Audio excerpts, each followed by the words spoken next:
자, 구조를 보면 이렇게 돼 있어요. 그렇죠? 잠깐 보시면 여기 뭐가 있나? 한번 봅시다. 인지질 이중충인데 인지질이라고 얘기하는 건 앞에서 잠깐 얘기했지만 이렇게 글리세롤과 두 개의 지방산인데 포화, 불포화 다 가능합니다. 그래서 포화도에 따라서 어떤 유동성에 영향을 많이 주고요. 여기에 이제 이런 것들이 콜레스테롤, 스테롤이죠. 이게 콜레스테롤은 동물만 갖고 있는 걸 콜레스테롤로 하는 거고 기본적으로 생체막에 존재하는 건 그냥 스테롤이라고 합니다. 그래서 균류에 있는 걸 에르고스테롤, 식물에 있는 걸 피토스테롤, 그렇죠? 동물에 있으면 콜레스테롤, 콜린기가 있거든요. 또는 이제 세균 같은 경우는 그냥 스테롤이라고 해서 세균은 스테롤을 합성할 수가 없어요. 섭취만 한단 말이죠. 그렇죠? 그래서 세균은 섭취만 해서 섭취해서 얻어내는 거고 이 막에 유동성에 영향을 주는데 안정성이라는 개념이죠. 그렇죠? 이 개념이 뭐 유동성을 증가시키거나 감소시키지는 않습니다. 감소도 시키고 증가도 시켜요. 이걸 안정성이라고 하고요. 이 아웃사이드가 바깥쪽인데 보시면 대부분 단백질은 다 당단백질입니다. 그렇죠? 그래서 외부 쪽에 당이 이렇게 노출되어 있는 상태고 여기 보시면 이제 막 관통 프로테인이나 또는 여기 보시면 이거는 이런 걸 내재성이라고 하죠. 내재성. 안쪽에 좀 내재성 단백질, 이게 외재성 단백질, 페리페럴 프로테인, 인테그럴 프로테인 이렇게 좀 나눠지거든요. 그래서 안쪽은 이제 주로 관통 단백질이고 바깥쪽이나 안쪽에 바깥쪽도 존재합니다. 이렇게 있는 걸 페리페럴, 외재성 단백질 이렇게 얘기를 합니다. 특성이 좀 달라요. 가장 큰 특성은 뭐냐면 막을 관통하려면 이 세포막의 소수성을 관통해야 되기 때문에 이 알파 헬릭스 구조를 가져야 돼요. 2차 구조의 알파 헬릭스는 주로 멀키 구조이기 때문에 소수성 아미노산이 그러니까 친수성 아미노산과 글리신 프롤린이 없어야 됩니다. 그렇죠? 그래서 나선 구조를 가져야 되고 이런 걸 이제 베타 턴 구조라고 하죠. 그렇죠? 여러분 나중에 잠깐 얘기하겠지만 이게 이제 관통되는 숫자입니다. 이 관통되는 숫자에 따라서 세포막에 존재하는 이 단백질의 종류가 좀 갈려요. 그렇죠? 그래서 이제 관통 숫자도 좀 봐야 되고요.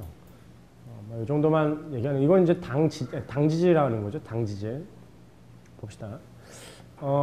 이렇게 아까 우리가 어저께 잠깐 얘기했지만 외부의 친수성이 싫어서 이렇게 인이 있는 파트의 친수성이 바깥쪽으로 노출되고 안쪽은 소수성이 이렇게 감기는 현상을 미셀이라고 합니다.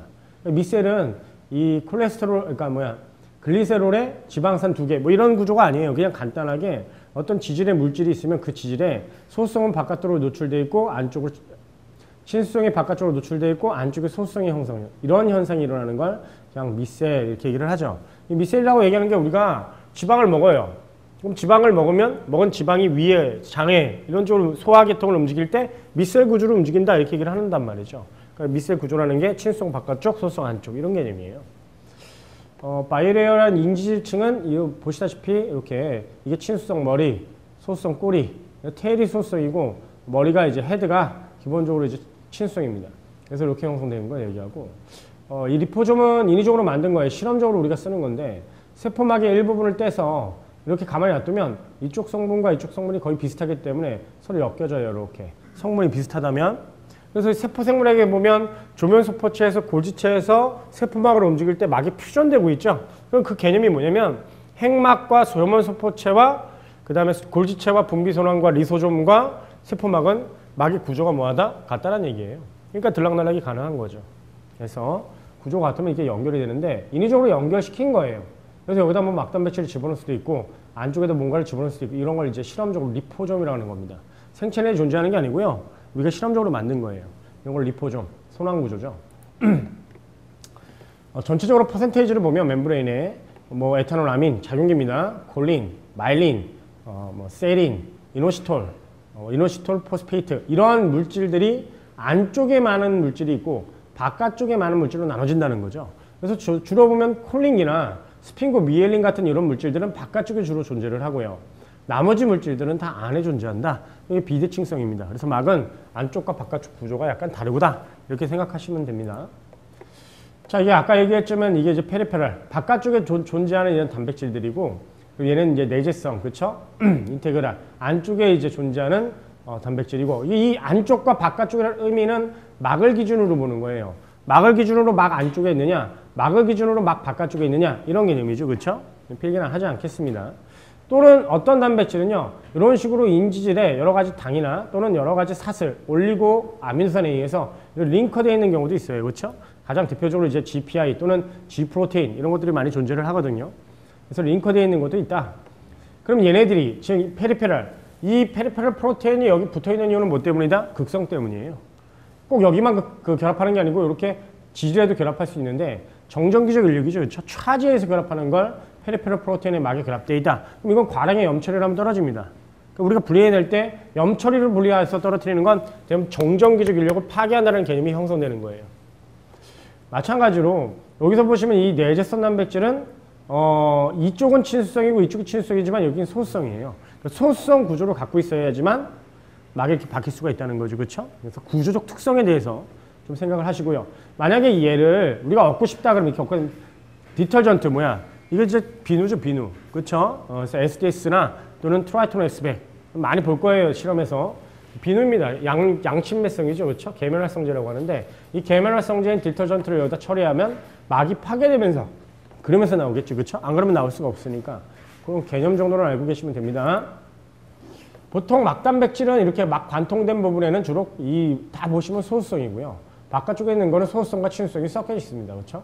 이런 식으로 특정 구조를 갖고 있고 이런 단백질들이 만드는 게 수용체, 통로단백질, 효소 이런 것들을 만들게 되죠. 그렇죠? 그래서 이제 타입이 1, 2, 3, 4, 5, 6 이렇게 6가지로 나누는데 이건 알 필요 없어요. 그렇게 중요하지 않습니다. 그렇죠? 그냥 타입에 의해서 이런 식으로 N이 바깥쪽으로, C가 안쪽으로. 자, 이거를 가르쳐주는 학교도 있고 안 가르쳐주는 학교도 있기 때문에 일단은 하겠습니다. 뭐 그때그때 다르기 때문에 좀 다른데 우리가 조면수 포체에서 타입 1이 만들어지는 경우가 바깥쪽이 N이고 안쪽이 C예요. 이 경우하고 가끔씩 물어보거든요. 이 거의 맞추는 사람이 없어요. 그렇죠? 그래서 잘 안 내요. 왜? 너무 어려워가지고. 이렇게 되는 경우가 두 가지가 있다는 거죠. 그렇죠?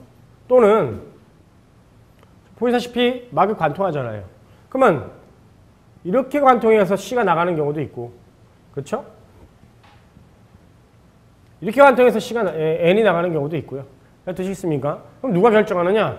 조면수 포체에서 결정합니다. 그렇죠? 그래서 어떻게 결정하느냐? 원래 이건 세포생물학적 개념인데 실제 리보솜이 이렇게 분비성 단백질이죠. 그렇죠. 엔도플라스믹 멤브레인 프로테인을 만들 때, 내막계 프로테인을 만들 때 분비되거나 리소좀이나 막이 관통되는 단백질을 만들 때 실제 시그널 시퀀스가 존재를 하죠. 신호서열입니다. 그럼 당연히 여기서 SRP라는 시그널 시퀀스 레코그니션 컴플렉스가 인식을 해서 SRP 파티클이 인식을 해서 조면수 포체를 이렇게 끌고 간다. 그래서 결합 리보솜, 이 세포 생물학적 개념인데 생화학에서 이 관통되는 양상을 가끔씩 물어보기 때문에 잠깐 설명하는 건데 이게 스타트 시그널이 있고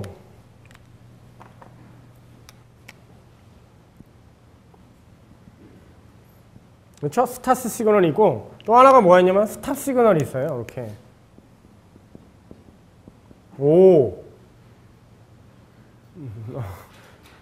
이런 게 있었다니. 그렇죠? 스탑 시그널이 있어요. 그럼 두 가지는 의미가 이래요. 별게 아니고 이렇게 생각하면 되게 쉬워요.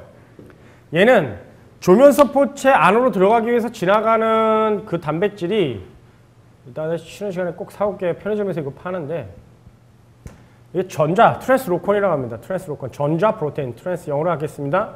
로콘이라고 하는 이게 존재를 하는데 여기에 결합 리보솜이 이렇게 얹어진 다음에 단백질을 이렇게 집어넣는다는 거죠. 그렇죠? 그래서 이 전자 프로테인을 얘는 오픈 시그널이고 클로즈 시그널이야. 그럼 이제 내용이 이렇게 되는 거죠. 얘가 있으면 얘 다음 부분은 들어가요. 얘가 있으면 얘 다음 부분은 안 들어가요. 그걸로 결정하는 거예요. 예를 한번 들어볼게요. 어떻게 해요? 자, 이렇게 단백질이 있습니다. 우리가 시그널 시퀀스, 보통 조면수 포체로 가라 시그널 시퀀스가 여기 존재하는 경우하고 이거 스타트입니다. 여기 존재하는 경우 이 두 가지만 좀 비교해 볼게요. 그러면 여기 스탑이 하나 있다고 생각합시다. 두 개. 얘는 여기 스타트가 여기 있고 여기에 스탑이 있다고 생각합시다. 이 두 개만 좀 비교해 볼게요. 그럼 이제 나머지는 되게 쉽습니다. 그럼 얘부터 가면 얘는 소포체에 얹어지고 SRP는 생략할게요. 세포생물학에서 배우시는 거고 넘어왔을 때 전자 프로테인이 뭐하니까 열리고 그럼 얘가 이 스타트 시그널은 커팅되죠. 보통 첫 번째는 커팅이 되고 두 번째는 커팅이 안 돼요. 첫 번째가 커팅되기 때문에 얘가 들어왔을 때 이렇게 들어와요. 여기 스타트 시그널이 걸리죠.